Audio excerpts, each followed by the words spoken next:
ഇന്നു നാം കേൾക്കുവാൻ പോകുന്ന തിരുവചനം യോഹന്നാൻ എഴുതിയ സുവിശേഷം 10-ാം അധ്യായം 1 മുതൽ 41 വരെയുള്ള വചനങ്ങൾ.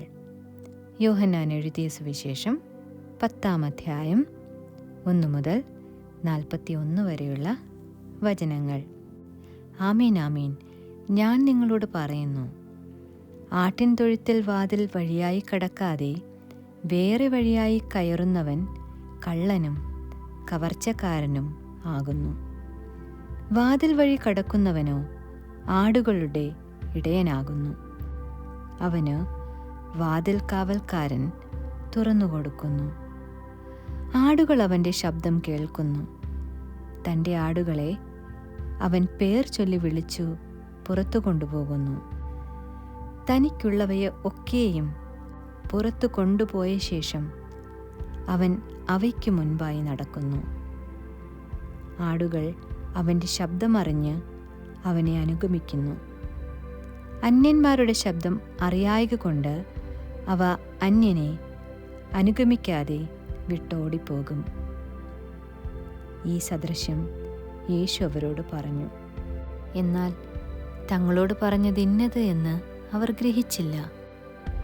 യേശു പിന്നെയും അവരോട് പറഞ്ഞത്, ആമീൻ ആമീൻ, ഞാൻ നിങ്ങളോട് പറയുന്നു, ആടുകളുടെ വാതിൽ ഞാനാകുന്നു.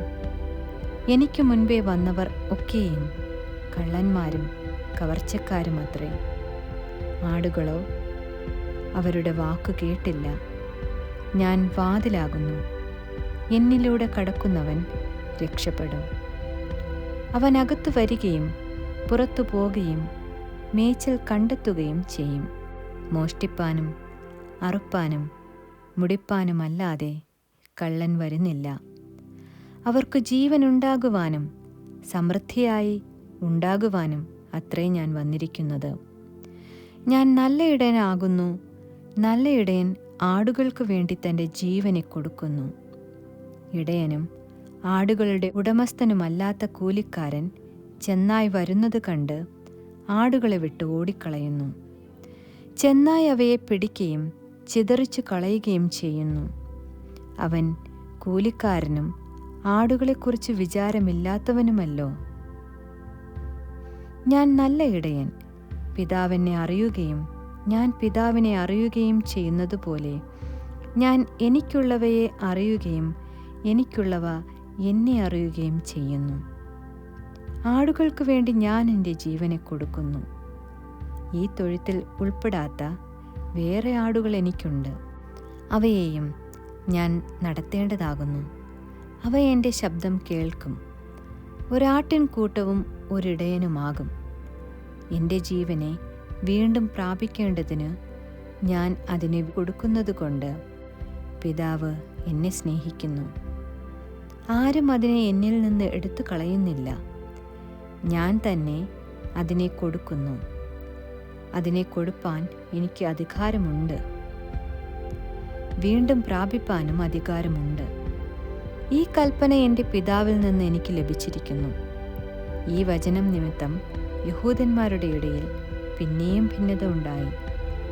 അവരിൽ പലരും, അവന് ഭൂതമുണ്ട്, അവൻ ഭ്രാന്തനാകുന്നു, അവൻ്റെ വാക്കു കേൾക്കുന്നത് എന്തിന് എന്ന് പറഞ്ഞു. മറ്റു ചിലർ, ഇത് ഭൂതഗ്രസ്തന്റെ വാക്കല്ല, ഭൂതത്തിന് കുരുടന്മാരുടെ കണ്ണു തുറക്കുവാൻ കഴിയുമോ എന്ന് പറഞ്ഞു. അനന്തരം യെരൂശലേമിൽ പ്രതിഷ്ഠോത്സവം ആചരിച്ചു. അന്നു ശീതകാലമായിരുന്നു. യേശു ദേവാലയത്തിൽ ശലോമോന്റെ മണ്ഡപത്തിൽ നടന്നുകൊണ്ടിരുന്നു. യഹൂദന്മാർ അവനെ വളഞ്ഞ്, നീ എത്രത്തോളം ഞങ്ങളെ ആശിപ്പിക്കുന്നു? നീ ക്രിസ്തു എങ്കിൽ സ്പഷ്ടമായി പറയുക എന്നവനോട് പറഞ്ഞു. യേശു അവരോട് ഉത്തരം പറഞ്ഞത്, ഞാൻ നിങ്ങളോട് പറഞ്ഞിട്ടുണ്ട്, എങ്കിലും നിങ്ങൾ വിശ്വസിക്കുന്നില്ല. എൻ്റെ പിതാവിൻ്റെ നാമത്തിൽ ഞാൻ ചെയ്യുന്ന പ്രവൃത്തികൾ എനിക്ക് സാക്ഷ്യമാകുന്നു. നിങ്ങളോ എൻ്റെ ആടുകളുടെ കൂട്ടത്തിലുള്ളവരല്ലായ്കയാൽ വിശ്വസിക്കുന്നില്ല. എൻ്റെ ആടുകൾ എൻ്റെ ശബ്ദം കേൾക്കുന്നു. ഞാൻ അവയെ അറിയുകയും അവ എന്നെ അനുഗമിക്കുകയും ചെയ്യുന്നു. ഞാൻ അവയ്ക്ക് നിത്യജീവൻ കൊടുക്കുന്നു. അവ ഒരു നാളും നശിച്ചു പോകുകയില്ല. ആരും അവയെ എൻ്റെ കയ്യിൽ നിന്ന് പിടിച്ചു പറിക്കുകയുമില്ല.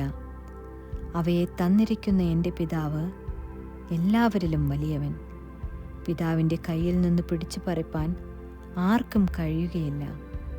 ഞാനും പിതാവും ഒന്നാകുന്നു. യഹൂദന്മാർ അവനെ എറിയാൻ പിന്നെയും കല്ലെടുത്തു. യേശു അവരോട്, പിതാവിൻ്റെ കൽപ്പനയാൽ ഞാൻ പല നല്ല പ്രവൃത്തികൾ നിങ്ങളെ കാണിച്ചിരിക്കുന്നു. അവയിൽ ഏതു പ്രവൃത്തി നിമിത്തം നിങ്ങൾ എന്നെ കല്ലെറിയുന്നു എന്ന് ചോദിച്ചു. യഹൂദന്മാർ അവനോട്, നല്ല പ്രവൃത്തി നിമിത്തമല്ല, ദൈവദൂഷണം നിമിത്തവും നീ മനുഷ്യനായിരിക്കെ നിന്നെ തന്നെ ദൈവമാക്കുന്നത് കൊണ്ടുമത്രേ ഞങ്ങൾ നിന്നെ കല്ലെറിയുന്നത് എന്നുത്തരം പറഞ്ഞു. യേശു അവരോട്, നിങ്ങൾ ദേവന്മാരാകുന്നു എന്ന് ഞാൻ പറഞ്ഞു എന്ന് നിങ്ങളുടെ ന്യായപ്രമാണത്തിൽ എഴുതിയിരിക്കുന്നില്ലയോ? ദൈവത്തിൻ്റെ അരുളപ്പാട് ഉണ്ടായിട്ടുള്ളവരെ ദേവന്മാർ എന്ന് പറഞ്ഞു എങ്കിൽ തിരുവെഴുത്തിന് നീക്കം വന്നുകൂടല്ലോ. ഞാൻ ദൈവത്തിൻ്റെ പുത്രൻ എന്ന് പറഞ്ഞതുകൊണ്ട് നീ ദൈവദൂഷണം പറയുന്നു എന്ന് പിതാവ് വിശദീകരിച്ച് ലോകത്തിൽ അയച്ചവനോട് നിങ്ങൾ പറയുന്നുവോ? ഞാൻ എൻ്റെ പിതാവിൻ്റെ പ്രവൃത്തി ചെയ്യുന്നില്ലെങ്കിൽ എന്നെ വിശ്വസിക്കണ്ട.